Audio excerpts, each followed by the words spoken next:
Bonjour à tous, bonjour Monsieur le maire. Bonjour. L'année 2015 se termine. C'est une période de fête, mais à l'esprit forcément, il y a toujours ces attentats, ceux de janvier, ceux de novembre. Ils ont bouleversé nos vies et cela risque de nous marquer un long moment. En effet, cette année 2015 a vraiment été marquée par un ensemble d'événements douloureux. Notre pays a bien réagi et nous sommes ensemble, forts et unis. Moi, je m'en tiens à cette image des foules qui se sont mobilisées. Je crois que c'est important et que c'est un signe positif pour l'avenir. Alors, il y a toujours l'état d'urgence aujourd'hui, ce sera à la fin de l'année 2015 et jusqu'au début de l'année 2016, jusqu'au mois de février. Ça a un impact dans la vie des Saint-Germanois et aussi dans la façon de gérer la commune. Bien sûr, le plan Vigipirate, vous le savez, a été activé à son degré supérieur et nous avons pris un certain nombre de mesures en renforçant notamment le barriérage autour des écoles, des crèches, en interdisant, conformément aux instructions de Monsieur le Préfet, un certain nombre de manifestations, en exigeant d'autres qu'elles aient une sécurité renforcée, en développant la présence de notre police municipale par des patrouilles plus nombreuses et aléatoires, et d'une façon générale en recommandant aux Saint-Germanois de faire preuve d'une grande vigilance. Avec l'armement aussi de la police municipale, c'est quelque chose qui a accéléré peut-être le dossier? Oui, on peut le dire comme ça. C'est un processus qui a été accéléré, mais c'est en fait une réflexion que nous avions engagée depuis plusieurs mois. J'ai longtemps été réticent à l'idée d'armer la police, et puis j'ai évolué. J'ai évolué pour deux raisons. La première, c'est que de plus en plus notre police municipale est amenée à faire des missions en lieu et place de la police nationale, ou au moins aux côtés de la police nationale. Et là, je ne peux que constater que faisant face aux mêmes risques que les policiers nationaux, ils ne sont pas armés, nos municipaux, alors que les nationaux le sont. Et deuxièmement, nos personnels de police municipale revendiquent cet armement pour des raisons de sécurité et pour asseoir leur autorité. Et je pense que ce sont ces deux arguments qui, in fine, m'ont convaincu et ont convaincu la majorité municipale de procéder à cet armement. Et ce d'autant plus qu'à l'issue des événements que vous rappeliez tout à l'heure, le président de la République a lui-même indiqué qu'il pensait qu'il était souhaitable que les polices municipales soient armées. Alors la police, elle occupe une partie de ces locaux où nous sommes, aux Rotondes, inaugurés il y a quelques semaines maintenant. C'est la fin de plusieurs années de travaux dans ce quartier du Bel-Air. Que vous inspire le résultat, Emmanuel Lamy?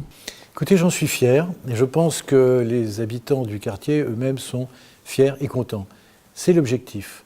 Redonner vie à ce quartier, lui donner un nouveau cœur, lui donner un lieu de fréquentation important pour des activités de service public, des activités commerciales.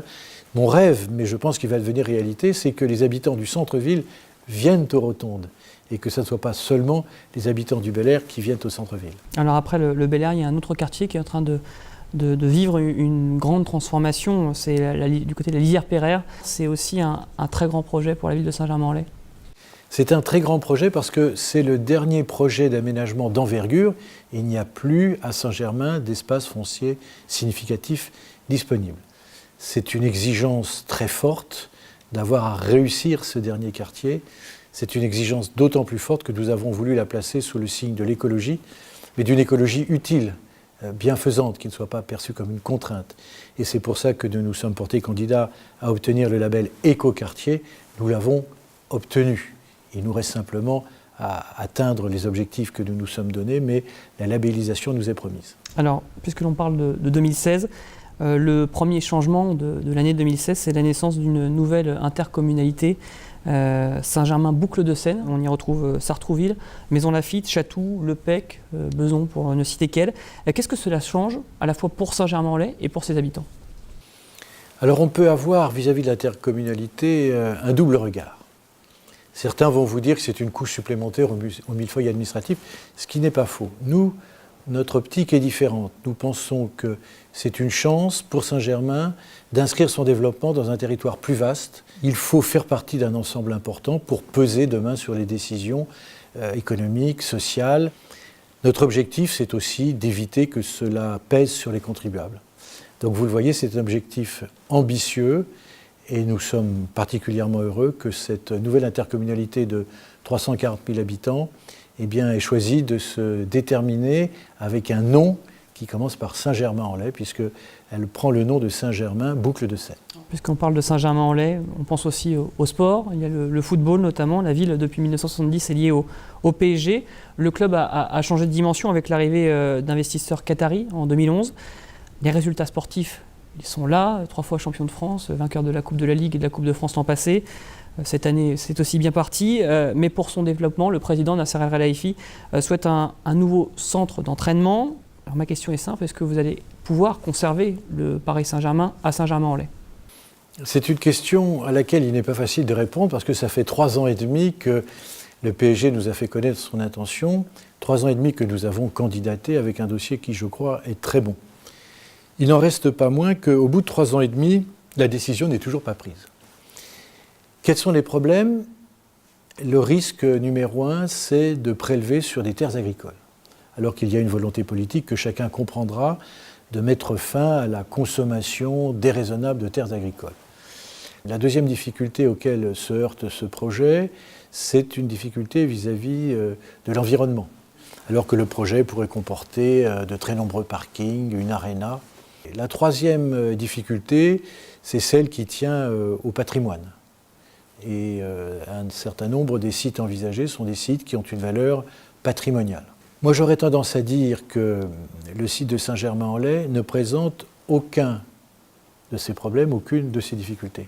Alors aujourd'hui, on parle d'un autre site, et si cet autre site ne devait pas être choisi, nous représenterions la candidature de Saint-Germain sur des terrains qui, vous le savez, sont à Saint-Germain-en-Laye, mais appartiennent à la ville de Paris. Alors pour terminer, sur une touche un peu touristique, en tout cas sur la beauté de Saint-Germain-en-Laye, il y a de superbes lieux à découvrir à Saint-Germain, le château évidemment, la rampe des grottes qui a été récemment rénovée, l'église dont les travaux de restauration ont aussi démarré. Est-ce que vous êtes toujours émerveillé par cette ville de Saint-Germain-en-Laye, Emmanuel Lamy ? Je reste émerveillé, je le serai jusqu'à la fin de mes jours. Ce château est une pure merveille, on est en train de lui redonner vie. Et je ne me lasse pas de le regarder, d'entendre son campanile tous les quarts d'heure. L'église revit également à travers la rénovation des fresques. On y fait des découvertes.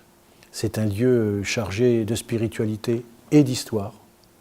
Ce sont 2 lieux merveilleux, il y en a bien d'autres. Alors je ne voudrais pas trop insister parce qu'on va dire que j'aime trop ma ville, mais non, il y a à Saint-Germain plein de lieux merveilleux que j'invite chacune et chacun de redécouvrir, parce que l'occasion s'y prête, cette fin d'année. L'hiver est pour l'instant assez doux et se prête à la balade. Et il y a vraiment beaucoup de choses à découvrir à Saint-Germain. Merci beaucoup, Emmanuel Lamy, Merci. Monsieur le maire, d'avoir été avec nous. Très belle année 2016 à tous. Et Monsieur le maire, je vais vous laisser le mot de la fin. Je souhaite que cette année 2016 qui commence se déroule sous les meilleurs auspices, une année confiante et une année sereine. Nous ferons tout ce qui est en notre pouvoir pour qu'il en soit ainsi à Saint-Germain-en-Laye et je souhaite à tous et à toutes une excellente année 2016.